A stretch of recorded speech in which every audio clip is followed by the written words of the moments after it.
सामने आता है कि परीक्षा लेने के लिए तत्पर।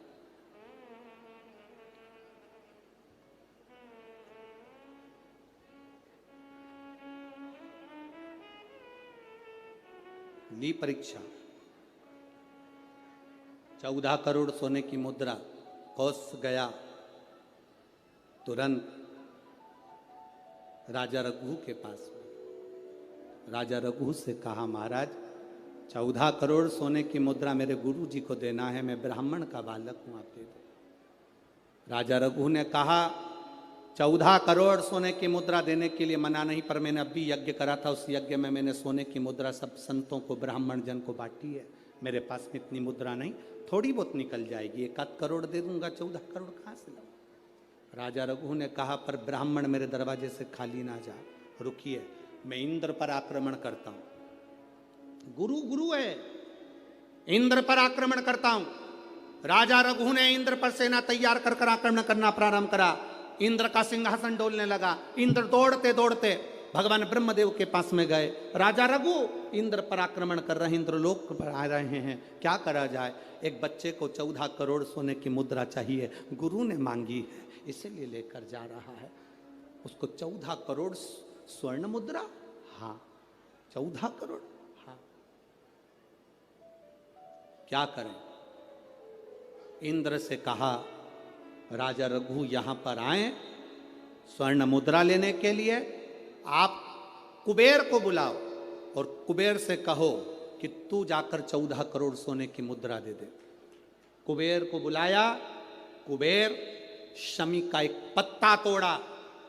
शमी का एक पत्ता कुबेर ने तोड़ा और पृथ्वी पर आकर शमी के पत्ते को तोड़कर कोस को दे दिया। कोस, ये शमी का पत्ता ले। कोस ने कहा, मुझे 14 करोड़ स्वर्ण मुद्रा चाहिए, ये पत्ते का क्या करूंगा?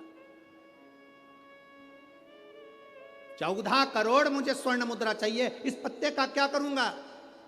तब कुबेर ने जो पत्ता दिया और कोस से कहा कि यह बर्तन तू महर्षि को ले जाकर दे देना, वह महर्षि समझ जाएंगे इस पत्ते में क्या है। बर्तन तू महर्षि के पास में एक शमी का पत्ता ले जाकर कोस ने दिया। कोस ने जैसे ही दिया, बर्तन तू ने उस पत्ते को अपने सिर से लगा लिया और जान गया ये मेरे महादेव का शमी का पत्र है।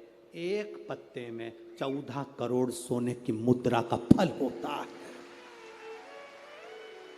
14 करोड़ सोने की मुद्रा का फल एक शमी के पत्ते में होता है।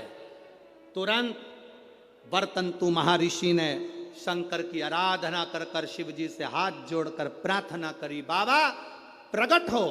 देवादिदेव महादेव प्रकट होकर कहते हैं, बर्तंतु मांगो तुम्हें क्या चाहिए? बर्तंतु कहते हैं, बाबा शरदीय नवरात्रि पूर्ण होने पर जो विजयदशमी आए, उस दशमी के दिन जो एक शमी का पत्र भूलवश भी महादेव को समर्पित कर दे, उसकी जिंदगी में कभी संपदा की कमी ना आए। एक शमी का पत्र, एक शमी का पत्ता 14 करोड़ सोने की मुद्रा से प्रबल हो जाता है। एक शमी का पत्र। आज भी कई जगह पर विजयदशमी के दिन, कई स्थानों पर विजयदशमी के दिन शमी के पत्ते का लेन देन होता है। शमी के यहाँ होता है कि नहीं होता हमको स्मरण नहीं है, महाराष्ट्र में तो, पर कई जगह पर होता है। यहाँ पर भी शमी का जो पत्र होता है, विजयदशमी के दिन लोग देकर उसको प्रणाम करते हैं, माता पिता को नमन करते हैं। क्यों?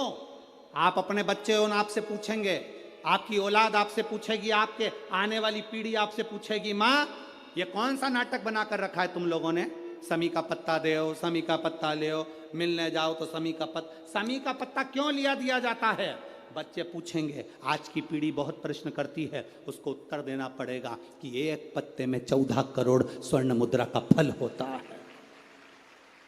एक शमी के पत्र में आज के बच्चे जो प्रश्न करेंगे उसका उत्तर देने के लिए तुम्हें तैयार रहना पड़ेगा। उस उत्तर को तुम्हें देना पड़ेगा कि ये शमी का पत्र विजयदशमी पर क्यों लेन देन किया जाता है, शमी का पत्र क्यों शिव के मंदिर में जाता है, शमी के पत्र की मूलता क्यों होती है, इसको समझाना।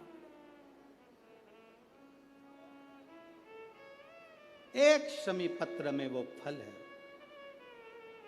और केवल यही नहीं, शमी के वृक्ष के नीचे, बेलपत्री के वृक्ष के नीचे अगर भूल से भी बच्चा, बूढ़ा, कोई व्यक्ति एक पार्थिव शिवलिंग का निर्माण कर लेता है, भूलवश भी उस पे जल समर्पित कर देता है, भूलवश भी उसके भाव से पुष्प या शमी पत्र या बेलपत्र भी चढ़ा देता है, तो वो इस संसार में कहीं ना कहीं सुख भोगता ही है, उसके जीवन में दुख नहीं। शमी पत्र की मूलता के महीने में